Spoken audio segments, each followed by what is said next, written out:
सकललोकोद्धारकं सर्वपापं परिहारं सर्वश्रेष्ठ गुरुदेवं प्रणमाम्यहम्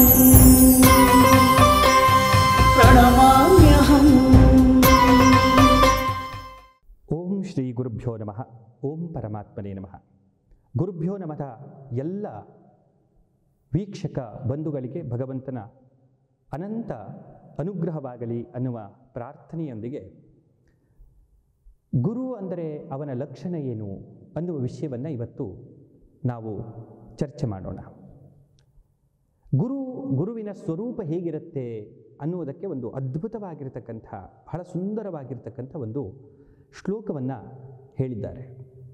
ಗುರು ಹೇಗಿರ್ತಾನೆ, ವಾಸ್ತವಿಕವಾಗಿ ಗುರು ಅಂದರೆ ಹೇಗಿರ್ತಾನೆ, ಅವನ ಲಕ್ಷಣ ಏನು, ಅದಕ್ಕೆ ಹೇಳ್ತಾರೆ, ಬ್ರಹ್ಮಾನಂದಂ ಪರಮಸುಖದಂ ಕೇವಲಂ ಜ್ಞಾನಮೂರ್ತಿಂ ದ್ವಂದ್ವಾತೀತಂ ಗಗನ ಸದೃಶಂ ತತ್ವಮಸ್ಯಾದಿಲಕ್ಷಂ ಏಕಂ ನಿತ್ಯಂ ವಿಮಲಮಚನಂ ಸರ್ವದೀ ಸಾಕ್ಷಿಭೂತಂ ಭಾವಾತೀತಂ ತ್ರಿಗುಣರಹಿತಂ ಸದ್ಗುರುಂ ತಂ ನಮಾಮಿ ಅನ್ನುವಂತಹ ಒಂದು ಅದ್ಭುತವಾದಂಥ ಶ್ಲೋಕ. ನೋಡಿ, ಈ ಶ್ಲೋಕವನ್ನು ಯಾವ ವ್ಯಕ್ತಿ ಅರ್ಥ ಮಾಡಿಕೊಳ್ಳಬಿಡ್ತಾನೆ, ಅವನಿಗೆ ವಾಸ್ತವಿಕವಾಗಿ ಒಬ್ಬ ಗುರುವನ್ನು ನೋಡಿದ ಕೂಡಲೇ ಆತ ಇವನು ಗುರು ಹೌದು, ಅಥವಾ ಇವನು ಕೇವಲ ವೇಷವನ್ನು ಹಾಕಿಕೊಂಡಂಥ ಗುರುವೇ. ಇವತ್ತೇನಾಗ್ಬಿಟ್ಟಿದೆ ಅಂತಂದರೆ, ಜಗತ್ತಿನಲ್ಲಿ ಗುರು ಅಂತ ತಿರುಗುವಂಥವರು ಸಾಕಷ್ಟು ಜನ ಇದ್ದಾರೆ. ಆದರೆ ಅದರಲ್ಲಿ ವಾಸ್ತವಿಕವಾಗಿ ನಿಜವಾಗಿಯೂ ಗುರು ಯಾರು, ಅವರನ್ನು ನಾವು ಅರಸಬೇಕಾಗಿದೆ, ಅವರನ್ನು ಅರ್ಥ ಮಾಡಿಕೊಳ್ಳಬೇಕಾಗಿದೆ. ಇನ್ನು ಗುರು ಅನ್ನೋದರಲ್ಲಿ ಈಗ ಏನಾಗ್ಬಿಟ್ಟಿದೆ ಅಂತಂದರೆ, ಎಲ್ಲರಿಗೂ ಕೂಡ ಗುರು ಅಂತ ಕರೆಯುವಂಥ ಪದ್ಧತಿ. ಶಿಕ್ಷಕರಿಗೂ ನಾವು ಗುರು ಅಂತ ಕರಿತೇವೆ, ಆಮೇಲೆ ಯಾವುದೋ ಮಠಾಧೀಶರಿಗೂ ನಾವು ಗುರು ಅಂತ ಕರಿತೇವೆ, ಯಾವುದೋ ಒಬ್ಬ ಪ್ರವಚನ ಮಾಡುವಂಥವರಿಗೂ ನಾವು ಗುರು ಅಂತ ಕರಿತೇವೆ, ಯಾವುದೋ ಟಿ ವಿಯಲ್ಲಿ ಜ್ಯೋತಿಷ್ಯಗಳನ್ನು ಹೇಳುವಂಥವರಿಗೂ ಗುರು ಅಂತ ಕರಿತೇವೆ. ಹಾಗಾದರೆ ಗುರು ಅಂದರೆ ವಾಸ್ತವಿಕವಾಗಿ ಯಾರು, ಅದನ್ನು ಅರ್ಥ ಮಾಡಿಕೊಳ್ಳಬೇಕಾದ್ರೆ ನೀವು ಈ ಒಂದು ಶ್ಲೋಕವನ್ನು ಅರ್ಥ ಮಾಡಿಕೊಳ್ಬೇಕು. ಬ್ರಹ್ಮಾನಂದಂ ಪರಮಸುಖದಂ. ನೋಡಿ, ಗುರುವಿನ ಮೊದಲ ಲಕ್ಷಣ ಅಂತಂದರೆ ಅವನು ಯಾವಾಗಲೂ ಆನಂದಪೂರ್ಣನಾಗಿ ಇರ್ತಾನೆ. ಅವನು ಎಲ್ಲಿದ್ದರೂ ಆನಂದಪೂರ್ಣ. ನೋಡಿ, ಅದಕ್ಕಾಗಿ ಹಿಮಾಲಯದಲ್ಲಿ ಘನಘೋರವಾಗಿರತಕ್ಕಂತಹ ಚಳಿಯಲ್ಲಿ, ಹಿಮಾಲಯದ ಕೊರೆಯುವ ಚಳಿಯಲ್ಲಿಯೂ ಕೂಡ ಎಷ್ಟೋ ಮಹಾತ್ಮರು ಅದ್ಭುತವಾಗಿರ್ತಕ್ಕಂಥ ಒಂದು ಧ್ಯಾನದಲ್ಲಿ ಕುಳಿತಿರ್ತಾರೆ, ತಪಸ್ಸಿನಲ್ಲಿ ಕುಳಿತಿರ್ತಾರೆ. ಅವರಿಗೆ ಆ ಹೊರಗಿನ ಬಾಹ್ಯವಾಗಿರ್ತಕ್ಕಂಥ ಚಳಿ, ಮಳೆ, ಗಾಳಿ, ಅವರು ಇರ್ತಕ್ಕಂಥ ಪ್ರದೇಶ ಇದು ಯಾವುದೂ ವಿಶೇಷ ಅಲ್ಲ. ಅವರಿಗೆ ಒಳಗಿನ ಆನಂದ ಇದೆ, ಬ್ರಹ್ಮಾನಂದವಿದೆ. ಅದಕ್ಕಾಗಿ ಗುರು ಅನ್ನ ನಾವು ಗ್ರಹಿಸಬೇಕಾದ್ರೆ ಅವನು ಎಷ್ಟು ಆನಂದಪೂರ್ಣನಾಗಿದ್ದಾನೆ ಅನ್ನೋದನ್ನು ನಾವು ನೋಡಬೇಕು. ಅದಕ್ಕಾಗಿ ಬ್ರಹ್ಮಾನಂದಂ, ಯಾವಾಗಲೂ ಆನಂದಪೂರ್ಣನಾಗಿ ಇರ್ತಕ್ಕಂಥವನು. ಪರಮಸುಖದಂ, ಯಾವಾಗಲೂ ಸುಖವಾಗೇ ಇದ್ದಾನೆ. ಅವನು ಬಾಹ್ಯವಾದ ವಸ್ತುವಿನಿಂದ ಸುಖವನ್ನು ಬಯಸ್ತಾ ಇಲ್ಲ. ಅವನಿಗೆ ಬೇಡದೇ ಇರತಕ್ಕಂಥ ವಸ್ತುಗಳ ಅವಶ್ಯಕತೆ ಇಲ್ಲ. ಈಗ ಸಾಮಾನ್ಯ ವ್ಯಕ್ತಿಗಳಿಗೆ AC ಬೇಕಾಗತ್ತೆ, ಅಥವಾ ಫ್ಯಾನ್ ಬೇಕಾಗತ್ತೆ, ಅಥವಾ ಅವರು ಅಡ್ಡಾಡಲಿಕ್ಕೆ ದೊಡ್ಡದಾದಂಥ ಕಾರಿನ ಅವಶ್ಯಕತೆ ಇದೆ, ಅವರು ಉಳಿಯಲಿಕ್ಕೆ ದೊಡ್ಡದಾದಂಥ ಬಂಗಲೆಯ ಅವಶ್ಯಕತೆ ಇದೆ, ಅಡ್ಡಾಡಲಿಕ್ಕೆ ಒಳ್ಳೆಯ ರೋಡ್ ಇರಬೇಕು, ಒಳ್ಳೆಯದಾದಂಥ ಒಂದು ಸಿಟಿ ಇರಬೇಕು. ಹೀಗೆಲ್ಲ ಒಬ್ಬ ಸಾಮಾನ್ಯ ವ್ಯಕ್ತಿಗೆ ಅವಶ್ಯಕತೆಗಳಿರ್ತವೆ. ಆದರೆ ಒಬ್ಬ ಗುರುವಾದವನಿಗೆ ಹಾಗಿಲ್ಲ. ಅವನಿಗೆ ಎಲ್ಲವೂ ತನ್ನ ಒಳಗಡೆಯೇ ಇರುತ್ತೆ. ಅವನು ಎಲ್ಲಿದ್ದರೂ, ಗುಡ್ಡದ ಮಧ್ಯದಲ್ಲಿದ್ದರೂ ಆತ ಸುಖವಾಗಿಯೇ ಇರ್ತಾನೆ, ಆನಂದಪೂರ್ಣವಾಗಿಯೇ ಇರ್ತಾನೆ, ತನ್ನ ಕಾರ್ಯದಲ್ಲಿ ತಾನು ನಿರತನಾಗಿರ್ತಾನೆ. ಹಿಮಾಲಯದ ತಪ್ಪಲಿನಲ್ಲಿ ಇದ್ದರೂ ಆತ ಶಾಂತವಾಗಿಯೇ ಇರ್ತಾನೆ, ಅವನೊಳಗೆ ಒಂದು ಆನಂದ ಇರ್ತದೆ. ಅದಕ್ಕೆ ಬ್ರಹ್ಮಾನಂದಂ ಪರಮ ಸುಖದಂ, ಯಾವಾಗಲೂ ಸುಖಮಯವಾಗಿ ಇರ್ತಕ್ಕಂಥವನು. ಎಂಥ ಸ್ಥಿತಿಯಲ್ಲಿ ಕೊಟ್ಟರೂ ಸುಖವಾಗಿದ್ದಾನೆ. ಇವತ್ತು ಹೊಟ್ಟೆಗೆ ಸಿಕ್ಕಿದ್ರೂ ಸುಖವಾಗಿದ್ದಾನೆ, ಹೊಟ್ಟೆಗೆ ಏನು ಸಿಗಲಿಲ್ಲ ಅಂದರೂ ಸುಖವಾಗಿಯೇ ಇದ್ದಾನೆ. ಯಾರಾದರೂ ಏನಾದರೂ ತಂದು ಕೊಟ್ಟರೂ ಸುಖವಾಗಿದ್ದಾನೆ, ಯಾರೂ ಏನು ಕೊಡಲಿಲ್ಲ ಅಂದರೂ ಸುಖವಾಗಿದ್ದಾನೆ. ಇದು ವಾಸ್ತವಿಕವಾಗಿ ಗುರುವಿನ ಒಂದು ಲಕ್ಷಣ. ಏನು ತನ್ನ ಮುಂದುಗಡೆ ಬಂತು ಅದನ್ನು ಆನಂದವಾಗಿ ಅದನ್ನು ಆಸ್ವಾದನೆ ಮಾಡ್ತಾನೆ, ಅದನ್ನು ಸ್ವೀಕಾರ ಮಾಡ್ತಾನೆ. ಯಾವುದು ತನಗೆ ಸಿಗಲಿಲ್ಲ ಅದರ ಬಗ್ಗೆ ಅವನಿಗೆ ವಿಚಾರ ಇಲ್ಲ. ಹಾಗಾಗಿ ಬ್ರಹ್ಮಾನಂದಂ ಪರಮಸುಖದಂ ಕೇವಲಂ ಜ್ಞಾನಮೂರ್ತಿ. ಅವನು ಸದಾಕಾಲವೂ ಒಬ್ಬ ಜ್ಞಾನಮೂರ್ತಿಯಾಗಿರ್ತಾನೆ. ಅವನಿಗೆ ಯಾವ ಪ್ರಶ್ನೆಯನ್ನು ನೀವು ಕೇಳಿರಿ, ಆ ಪ್ರಶ್ನೆಗೆ ತಕ್ಕದಾದಂತಹ ಮನಸ್ಸಿಗೆ ಸಮಾಧಾನ ಕೊಡುವಂತಹ ಉತ್ತರವನ್ನು ಹೇಳುವಂತಹ ಅವನಿಗೆ ಶಕ್ತಿ ಎನ್ನುವಂಥದ್ದಿರ್ತದೆ. ಕೇವಲಂ ಜ್ಞಾನಮೂರ್ತಿ, ಅವನು ಕೇವಲ ಜ್ಞಾನಮೂರ್ತಿಯಾಗಿರ್ತಾನೆ. ಕೇವಲಂ ಜ್ಞಾನಮೂರ್ತಿಂ ದ್ವಂದ್ವಾತೀತಂ, ಅವನಲ್ಲಿ ದ್ವಂದ್ವ ಅನ್ನುವಂಥದ್ದಿಲ್ಲ. ಇದು ಮಾಡ್ಲೋ ಅದು ಮಾಡ್ಲೋ, ಅದು ಮಾಡ್ಲೋ ಇದು ಮಾಡ್ಲೋ, ಅಥವಾ ಅದು ಸರಿನೋ ಇದು ಸರಿನೋ. ಒಂದು ಸಾರಿ ಅದು ಸರಿ ಅಂತ ಹೇಳ್ತಾನೆ, ಒಂದು ಸಾರಿ ಇದನ್ನ ಸರಿ ಅಂತ ಹೇಳ್ತಾನೆ, ಒಂದು ಸಾರಿ ಅದನ್ನು ನಾವು ನಂಬು ಅಂತ ಹೇಳ್ತಾನೆ, ಒಂದು ಸಾರಿ ಇದನ್ನು ನಂಬು ಅಂತ ಹೇಳ್ತಾನೆ, ಒಂದು ಸಾರಿ ಅದು ಸರಿ ಅಂತಾನೆ, ಒಂದು ಸಾರಿ ಇದು ತಪ್ಪು ಅಂತಾನೆ. ಹೀಗೆ ಅವನಲ್ಲಿ ತಪ್ಪು ಸರಿ ಅನ್ನುವಂತಹ ಅಥವಾ ಅದು ಸರಿನೋ ಇದು ಸರಿನೋ ಅಂತ ಒಂದು ಡೌಟ್ ಇರೋದಿಲ್ಲ. ಅವನಿಗೆ ಸರಿಯಾದಂಥ ಜ್ಞಾನ ಇರುತ್ತೆ. ಇದಮಿತ್ತಂ, ಇದು ಹೀಗೆಯೇ ಇದೆ ಅಂತ ಹೇಳುವಂಥ ದ್ವಂದ್ವ ಇಲ್ಲ ಅವನಲ್ಲಿ. ಒಂದೇ ರೀತಿಯಾದಂಥ ಒಂದು ಜ್ಞಾನ. ಅವನು ಏನು ಹೇಳ್ತಾನೆ ಅದು ಜ್ಞಾನಪೂರ್ಣವಾಗಿರುತ್ತೆ. ದ್ವಂದ್ವಾತೀತಂ, ದ್ವಂದ್ವವಿಲ್ಲದೇ ಇರತಕ್ಕಂಥವನು ದ್ವಂದ್ವಾತೀತಂ. ಆತ ದ್ವಂದ್ವ ಇಲ್ಲ ಅವನಿಗೆ. ಗಗನ ಸದೃಶಂ, ಅವನು ಗಗನಕ್ಕೆ ಸದೃಶನಾಗಿರ್ತಕ್ಕಂಥವನು. ಗಗನ ಅಂತಂದರೆ ಆಕಾಶ. ಆಕಾಶದಂತೆ ಯಾವಾಗಲೂ ಗಂಭೀರವಾಗಿರ್ತಕ್ಕಂಥವನು. ಬಹಳ ನೋಡಿ, ಆಕಾಶವನ್ನು ನೋಡಿ. ಒಮ್ಮೆ ನೀವು ನಿಮ್ಮ ಮನೆಯ ಟೆರೇಸ್ ಮೇಲೆ ಹೋಗಿ ಅಲ್ಲಿ ಅಂಗಾತ ಮಲಗಿ ಮೇಲ್ಗಡೆ ಇರತಕ್ಕಂಥ ಆಕಾಶವನ್ನು ನೋಡಿ. ಆ ಆಕಾಶದಲ್ಲಿ ಏನೆಲ್ಲ ಇದ್ದಾವೆ, ಇಡೀ ಸಮಸ್ತ ವಿಶ್ವದಲ್ಲಿ ಇರತಕ್ಕಂಥ ಎಲ್ಲ ನಕ್ಷತ್ರಗಳು, ಕಾಯಗಳು, ಗ್ರಹಗಳು ಎಲ್ಲವೂ ಕೂಡ ಆ ಒಂದು ಆಕಾಶದಲ್ಲಿ ತುಂಬಿದ್ದಾವೆ. ಆದರೂ ಆ ಆಕಾಶಕ್ಕೆ ನನ್ನಲ್ಲಿ ಇಷ್ಟೆಲ್ಲವೂ ಇದೆ ಅನ್ನುವಂಥ ಗರ್ವ ಇಲ್ಲ, ಶಾಂತವಾಗಿದೆ. ಆ ನಕ್ಷತ್ರಗಳು ಇದ್ದರೂ ಅದಕ್ಕೆ ಏನು ಸಂಬಂಧ ಇಲ್ಲ, ಇಲ್ಲದೇ ಇದ್ದರೂ ಅದಕ್ಕೆ ಸಂಬಂಧ ಇಲ್ಲ. ನಕ್ಷತ್ರಗಳು ಉಲ್ಕಾಪಿಂಡಗಳಾಗಿ ಪುಡಿಯಾಗಿ ಬೀಳ್ತಾ ಇರ್ತವೆ. ನಾವೆಲ್ಲ ಧೂಮಕೇತು ಅಂತ ಹೇಳ್ತೀವಿ. ಯಾವಾಗಲೂ ಒಂದು ಸರಿ ಯಾವುದೋ ಒಂದು ನಕ್ಷತ್ರ ಉರಿದು ಬೀಳ್ತಾ ಇರೋದನ್ನು ನಾವು ನೋಡ್ತೀವಿ. ನೋಡಿ, ಬಿದ್ದರೂ ಆಕಾಶಕ್ಕೆ ಸಂಬಂಧ ಇಲ್ಲ. ಅದರಲ್ಲಿ ಗ್ರಹ ಇದ್ರೂ ಒಂದೇ, ಗ್ರಹ ಇಲ್ದಿದ್ರೂ ಒಂದೇ, ನಕ್ಷತ್ರ ಇದ್ರೂ ಒಂದೇ, ನಕ್ಷತ್ರ ಇಲ್ದಿದ್ರೂ ಒಂದೇ. ಒಟ್ಟಿನಲ್ಲಿ ಆಕಾಶ ಮಾತ್ರ ತನ್ನ ಅಸ್ತಿತ್ವವನ್ನು ಎಂದೂ ಕಳೆದುಕೊಳ್ಳೋದಿಲ್ಲ. ಹಾಗೆ ಸಮಾಧಾನದಲ್ಲಿ ಶಾಂತವಾಗಿ ಇರತಕ್ಕಂಥ ಒಂದು ಸ್ವಭಾವ ಗುರುವಿನಲ್ಲಿ ಇರುತ್ತದೆ. ಅದಕ್ಕಾಗಿ ಅವನಿಗೆ ಗಗನ ಸದೃಶಂ, ಗಗನಕ್ಕೆ ಸದೃಶನಾಗಿರ್ತಕ್ಕಂಥವನು, ಆಕಾಶಕ್ಕೆ ಸಮಾನನಾಗಿರ್ತಕ್ಕಂಥವನು. ಗಗನ ಸದೃಶಂ ಅನ್ನುವ ತತ್ವಮಸ್ಯ ಆದಿಲಕ್ಷಂ, ತತ್ವಂ ಅಸಿ.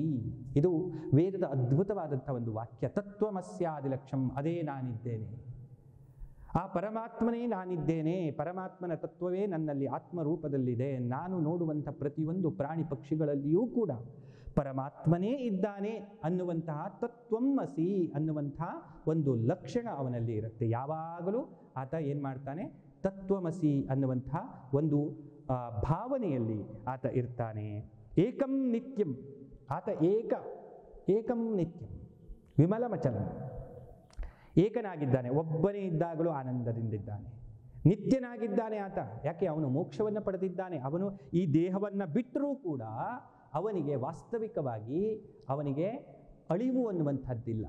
ಗುರುವಿಗೆ ಗುರು ದೇಹ ಬಿಟ್ಟ ಮೇಲೂ ಅವನ ಅಸ್ತಿತ್ವ ಇದೆ. ಈಗ ಉದಾಹರಣೆಗಾಗಿ ನಾವು ಹೇಳ್ತೇವೆ, ರಾಘವೇಂದ್ರ ಸ್ವಾಮಿಗಳು ಅವರು ತಮ್ಮ ಈ ಭೌತಿಕ ಶರೀರವನ್ನು ಬಿಟ್ಟು ಎಷ್ಟೋ ಕಾಲವಾದರೂ ಅವರನ್ನು ಇವತ್ತಿಗೂ ಆರಾಧನೆ ಮಾಡುವವರಿದ್ದಾರೆ. ಯಾಕೆ ಅಂದರೆ ಅವರು ಇದ್ದಾರೆ ಅನ್ನುವಂಥ ನಂಬಿಕೆ ನಮಗೆ ಇದೆ. ನರಸಿಂಹ ಸರಸ್ವತಿಗಳು ಇವತ್ತಿಗೂ ಕೂಡ ಇದ್ದಾರೆ ಅನ್ನುವಂತಹ ಒಂದು ನಂಬಿಕೆ ನಮಗೆ ಇದೆ. ಹೀಗೆ ಸಾಕಷ್ಟು ಏನು ಗುರುಗಳಿದ್ದಾರೆ. ನಾವೆಲ್ಲ ಯಾರನ್ನೆಲ್ಲ ನಾವು ಇವತ್ತು ಗುರುಗಳು ಅಂತ ಆರಾಧನೆ ಮಾಡ್ತೇವೆ, ಅವರೆಲ್ಲ ತಮ್ಮ ಭೌತಿಕವಾದಂಥ ಶರೀರವನ್ನು ಬಿಟ್ಟಿದ್ದರೂ ಕೂಡ ಅವರು ಸೂಕ್ಷ್ಮ ರೂಪದಲ್ಲಿ ಇವತ್ತಿಗೂ ನಮ್ಮ ಜೊತೆಗೆ ಇದ್ದಾರೆ ಅನ್ನುವಂಥ ಒಂದು ಭಾವನೆ ನಮಗೆ ಇರುತ್ತೆ. ಅದಕ್ಕಾಗಿ ಏಕಂ ನಿತ್ಯಂ ವಿಮಲಂ ಅಚಲಂ. ವಿಮಲನಾಗಿದ್ದಾನೆ, ಶುದ್ಧನಾಗಿದ್ದಾನೆ, ಅಚಲನಾಗಿದ್ದಾನೆ. ಅವನ ತತ್ವದಿಂದ, ಅವನ ಒಂದು ಜ್ಞಾನದಿಂದ ಆತ ಎಂದೂ ಕೂಡ ವಿಚಲನಾಗುವಂಥವನಲ್ಲ. ಯಾರು ಏನೇ ಹೇಳಿದರೂ ಕೂಡ ಅದು ಅವನಿಗೆ ಯಾವುದೇ ರೀತಿಯಾದಂಥ ಬಾಧೆ ಎನ್ನುವಂಥದ್ದನ್ನು ಕೊಡೋದಿಲ್ಲ. ಅವನು ಅಚಲನಾಗಿದ್ದಾನೆ. ಅವನ ತತ್ವದಲ್ಲಿ, ಅವನ ಒಂದು ನಂಬಿಕೆಯಲ್ಲಿ, ಅವನ ವಿಶ್ವಾಸದಲ್ಲಿ ಅವನು ಯಾವಾಗಲೂ ದೃಢನಾಗಿರ್ತಕ್ಕಂಥವನು, ಅಚಲನಾಗಿದ್ದಾನೆ. ಏಕಂ ನಿತ್ಯಂ ವಿಮಲಂ ಅಚಲಂ ಸರ್ವದೀ ಸಾಕ್ಷಿಭೂತಂ. ಜ್ಞಾನ ಪ್ರಾಪ್ತಿಯಾಗಿರ್ತಕ್ಕಂಥ ಆ ಒಂದು ಗುರು ಯಾವಾಗಲೂ ಕೂಡ ಆತ ಯಾವಾಗಲೂ ಕೂಡ ಅವನು ಅಚಲನಾಗಿದೆ. ವಿಮಲಮಚಲಂ ಸರ್ವದೀ ಸಾಕ್ಷಿಭೂತಂ, ಎಲ್ಲ ಕಡೆಗೂ ಕೂಡ ಸಾಕ್ಷಿಯಾಗಿರ್ತಕ್ಕಂಥವನು, ಎಲ್ಲದಕ್ಕೂ ಸಾಕ್ಷಿಯಾಗಿರ್ತಕ್ಕಂಥವನು. ಭೂತ ಭವಿಷ್ಯ ವರ್ತಮಾನಗಳನ್ನು ಅರ್ಥ ಮಾಡಿಕೊಳ್ಳುವಂತಹ ಒಂದು ಶಕ್ತಿ ಇರತಕ್ಕಂಥವನು. ಹಾಗಾಗಿ ಅವನು ತ್ರಿಕಾಲ ಜ್ಞಾನಿ ಆಗಿರತಕ್ಕಂಥವನು. ಅವನಿಗೆ ಎಲ್ಲದೂ ಗೊತ್ತಿದೆ. ಅವನಿಗೆ ನಾವು ಏನನ್ನು ಹೇಳಬೇಕಾದಂಥ ಅವಶ್ಯಕತೆ ಇಲ್ಲ. ಅವನು ಕೇವಲ ಒಂದು ವಿಚಾರವನ್ನು ಮಾಡೋದರಿಂದ ತನ್ನ ದಿವ್ಯ ದೃಷ್ಟಿಯಿಂದಲೇ ಏನನ್ನು ಕೂಡ ನೋಡುವಂತಹ ಒಂದು ಶಕ್ತಿ ಇರತಕ್ಕಂಥ ಒಂದು ಮಹಾನುಭಾವ ಏನಿರ್ತಾನೆ, ಅವನೇ ಸದ್ಗುರುಂ ತಂ ನಮಾಮಿ. ಆ ಒಂದು ಸದ್ಗುರುವಿಗೆ ನಾನು ನಮಸ್ಕಾರವನ್ನು ಮಾಡ್ತೇನೆ. ನೋಡಿ, ಈ ಶ್ಲೋಕ ಬಹಳ ಅದ್ಭುತವಾದಂಥ ಗುರುವಿನ ಪ್ರತಿಯೊಂದು ಲಕ್ಷಣವನ್ನು ಅತ್ಯಂತ ಸುಂದರವಾಗಿ, ಒಬ್ಬ ವ್ಯಕ್ತಿಯನ್ನು ನಾವು ನೋಡಿದ ಕೂಡಲೇ ಈತ ಗುರುವಾಗಿದ್ದಾನೆ, ಇವನಲ್ಲಿ ಬ್ರಹ್ಮತತ್ವವಿದೆ, ಇವನು ಮೋಕ್ಷವನ್ನು ಹೊಂದಿದ್ದಾನೆ, ಇವನಲ್ಲಿ ಪರಮಜ್ಞಾನವಿದೆ ಅನ್ನುವುದನ್ನು ನೀವು ಅರ್ಥ ಮಾಡಿಕೊಳ್ಳಬೇಕು ಅಂತಂದರೆ ಈ ಶ್ಲೋಕವನ್ನು ನೀವು ಅರ್ಥ ಮಾಡಿಕೊಳ್ಳಿ. ನಿಮಗೆ ಗುರುತತ್ವ ಅನ್ನುವಂಥದ್ದು ಅರ್ಥ ಆಗುತ್ತೆ. ಬ್ರಹ್ಮಾನಂದ ಪರಮಸುಖದಂ ಕೇವಲಂ ಜ್ಞಾನಮೂರ್ತಿಂ ದ್ವಂದ್ವಾತೀತಂ ಗಗನ ಸದೃಶಂ ತತ್ವಮಸ್ಯಾದಿಲಕ್ಷಂ ಏಕಂ ನಿತ್ಯಂ ವಿಮಲಂ ಅಚಲಂ ಸರ್ವದೀ ಸಾಕ್ಷಿಭೂತಂ ಭಾವಾತೀತಂ ತ್ರಿಗುಣರಹಿತಂ. ನೋಡಿ, ಭಾವ ಇಲ್ಲ ಅವನಲ್ಲಿ. ಪ್ರೀತಿ, ಬಹಳ ವ್ಯಾಮೋಹ, ಯಾರದೋ ಮೇಲೆ ಅತಿಯಾದ ಪ್ರೀತಿ ಇಲ್ಲ, ಯಾರದ ಮೇಲೆ ವ್ಯಾಮೋಹ ಇಲ್ಲ, ಅಥವಾ ಯಾರ ಮೇಲೆ ಸಿಟ್ಟಿಲ್ಲ, ಯಾರ ಮೇಲೆ ಬೇಜಾರಿಲ್ಲ. ಯಾರೋ ಒಬ್ಬ ಶಿಷ್ಯ ಅವನಿಗೆ ಬೇಕಾದಷ್ಟು ಸಹಾಯ ಮಾಡಿದ ಅಥವಾ ಬೇಕಾದಷ್ಟು ಏನೇನೋ ತಂದುಕೊಟ್ಟ ಅವನ ಮೇಲೆ ವಿಶೇಷವಾದಂಥ ಪ್ರೀತಿ ಇಲ್ಲ. ಯಾವುದೋ ಒಬ್ಬ ಬಡವನಾದಂಥ ಶಿಷ್ಯ ಏನೋ ಕೊಡಲಿಲ್ಲ ಅಂಥೇಳಿ ಅವನ ಮೇಲೆ ಸಿಟ್ಟು ಕೂಡ ಇಲ್ಲ. ಭಾವಾತೀತಂ ತ್ರಿಗುಣರಹಿತಂ, ಅವನಲ್ಲಿ ತ್ರಿಗುಣ ಅನ್ನುವಂಥದ್ದೇ ಇಲ್ಲ. ಯಾವುದು? ಸತ್ವ, ರಜ, ತಮ ಅನ್ನುವಂಥ 3 ಗುಣಗಳಿದ್ದಾವೆ. ಇದು ಸಾಮಾನ್ಯವಾಗಿ ಸಾಮಾನ್ಯ ಜನರಲ್ಲಿ ಅದು ಹೆಚ್ಚು ಕಡಿಮೆ ಆಗಿರುತ್ತೆ. ಕೆಲವೊಬ್ಬರಲ್ಲಿ ಸಾತ್ವಿಕ ಗುಣ ಹೆಚ್ಚಿರುತ್ತೆ, ಕೆಲವೊಬ್ಬರಲ್ಲಿ ರಾಜಸ ಗುಣ ಹೆಚ್ಚಿರುತ್ತೆ, ಕೆಲವರಲ್ಲಿ ತಾಮಸ ಗುಣ ಹೆಚ್ಚಿರುತ್ತೆ. ಅದು ನಮ್ಮ ಪಾಪ ಪುಣ್ಯಕ್ಕೆ ಅನುಗುಣವಾಗಿ ಈ ಗುಣಗಳು ಹೆಚ್ಚು ಕಮ್ಮಿ ಆಗ್ತವೆ. ಆದರೆ ಗುರುವಿನಲ್ಲಿ ಹಾಗಿಲ್ಲ. ಗುರು ಪರಮಶುದ್ಧನಾಗಿರ್ತಕ್ಕಂಥ ಒಂದು ದಿವ್ಯವಾದಂಥ ಆತ್ಮ. ಅವನು ಭಾವಾತೀತನಾಗಿರ್ತಕ್ಕಂಥವನು, ತ್ರಿಗುಣರಹಿತನಾಗಿರ್ತಕ್ಕಂಥವನು. ಅಂತಹ ಒಬ್ಬ ಮಹಾನುಭಾವ ಏನಿದ್ದಾನೆ ಅವನನ್ನು ನಾವು ಗುರು ಅಂತ ಕರಿತೇವೆ. ಇಂತಹ ಗುರು ಒಂದು ವೇಳೆ ನಿಮ್ಮ ಜೀವನದಲ್ಲಿ ಆತ ಇದ್ದಾನೆ ಅಂತ ಆದರೆ ನಿಮ್ಮಷ್ಟು ಭಾಗ್ಯವಂತರು ಈ ಜಗತ್ತಿನಲ್ಲಿ ಯಾರೂ ಇಲ್ಲ. ನಮಗೆ ನಮ್ಮ ತಂದೆಯಾಗಿರ್ತಕ್ಕಂಥವನು ನಮಗೆ ದೇಹವನ್ನು ಕೊಟ್ಟಿದ್ದಾನೆ, ನಮಗೆ ಆಸ್ತಿಯನ್ನು ಆತ ಕೊಡಬಹುದು. ನನ್ನ ಹೆಂಡತಿಯಾಗಿರ್ತಕ್ಕಂಥವಳು ನಮಗೆ ಸುಖವನ್ನು ಕೊಡಬಹುದು, ನಮ್ಮ ಸೇವೆಯನ್ನು ಮಾಡಬಹುದು. ನಮ್ಮ ಮಕ್ಕಳಾಗಿರ್ತಕ್ಕಂಥವರು ನಮ್ಮನ್ನು ಪ್ರೀತಿಯಿಂದ ನೋಡಬಹುದು, ಅಥವಾ ಅವರು ನಮಗೆ ಆನಂದವನ್ನು ಕೊಡಬಹುದು. ನಮ್ಮ ಬಂಧು ಬಾಂಧವರು ನಮಗೆ ಬಂದು ಒಳ್ಳೆಯದಾಗಲಿಪ್ಪ ನಿನಗೆ ಅಂತ ಶುಭವನ್ನು ಹಾರೈಸಬಹುದು. ಆದರೆ ಈ ಯಾವ ವ್ಯಕ್ತಿಗಳಿಗೂ ಕೂಡ ಈ ಸಂಸಾರದ ಬಂಧನದಿಂದ ನಿನ್ನನ್ನು ಮೇಲೆತ್ತುವಂಥ ಶಕ್ತಿ ಇಲ್ಲ. ಆ ಶಕ್ತಿ ಇರತಕ್ಕಂಥದ್ದು ಕೇವಲ ಗುರುವಿಗೆ ಮಾತ್ರ. ಆ ಗುರು ಇದ್ದಾಗ ಮಾತ್ರ ನೀನು ಇಂತಹ ಈ ಸಂಸಾರ ಚಕ್ರ ಅನ್ನುವಂಥದ್ದಿದೆ, ಅದರಿಂದ ನೀನು ಮೇಲೆದ್ದು ಬಂದು ಪರಮ ಮೋಕ್ಷವನ್ನು ಪ್ರಾಪ್ತಿ ಮಾಡಿಕೊಳ್ಳಬಹುದು. ಆದ ಕಾರಣ ಪ್ರತಿಯೊಬ್ಬ ವ್ಯಕ್ತಿಯೂ ಕೂಡ ತನ್ನ ಜೀವನದಲ್ಲಿ ಒಬ್ಬ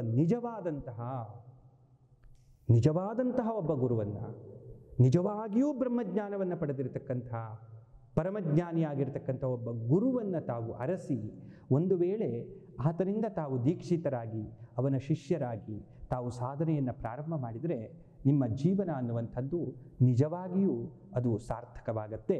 ಇಲ್ಲ ಅಂತಂದರೆ ಮತ್ತೆ ಈ ಒಂದು ಸಂಸಾರದಲ್ಲಿ ಬಿದ್ದು ತೊಳಲಾಡಿ ಬಳಲಾಡಿ ನಾವು ಕಷ್ಟವನ್ನು ನಷ್ಟವನ್ನು ಅನುಭವಿಸಿ ನಮ್ಮ ಜೀವನವನ್ನು ನಾವು ವ್ಯರ್ಥವಾಗಿ ಕಳೆದುಬೇಕಾಗತ್ತೆ ಅನ್ನುವಂತಹ ಒಂದು ಮಾತಿನ ಜೊತೆಗೆ ಈ ಒಂದು ಗುರುಭ್ಯೋ ನಮಃ ಅನ್ನುವಂತಹ ಕಾರ್ಯಕ್ರಮವನ್ನು ನೋಡ್ತಾ ಇರತಕ್ಕಂಥ ತಮಗೆಲ್ಲರಿಗೂ ಕೂಡ ಆ ಗುರುವಿನ ಪರಮ ಅನುಗ್ರಹವಾಗಲಿ, ಪರಮಾತ್ಮನ ದಿವ್ಯ ಅನುಗ್ರಹ ನಿಮಗೆಲ್ಲರಿಗೂ ಆಗಲಿ, ನಿಮಗೆಲ್ಲರಿಗೂ ಕೂಡ ಪರಮ ಮೋಕ್ಷ ಅನ್ನುವಂಥದ್ದು ಪ್ರಾಪ್ತವಾಗಲಿ ಅನ್ನುವಂತಹ ಒಂದು ಪ್ರಾರ್ಥನೆಯನ್ನು ಆ ಪರಮ ಶಕ್ತಿಯಾಗಿರ್ತಕ್ಕಂಥ ಪರಮಾತ್ಮನಲ್ಲಿ ಮಾಡ್ತಾ, ಸಮಸ್ತ ಜಗತ್ತಿಗೂ ಒಳ್ಳೆಯದನ್ನು ಸನ್ಮಂಗಲವನ್ನು ಮಾಡಲಿ ಅನ್ನುವಂಥ ಪ್ರಾರ್ಥನೆಯನ್ನು ಮಾಡ್ತಾ, ಲೋಕಾಃ ಸಮಸ್ತಾಃ ಸುಖಿನೋ ಭವಂತು. ಧನ್ಯವಾದ. ಸಕಲ ಲೋಕೋದ್ಧಾರಕಂ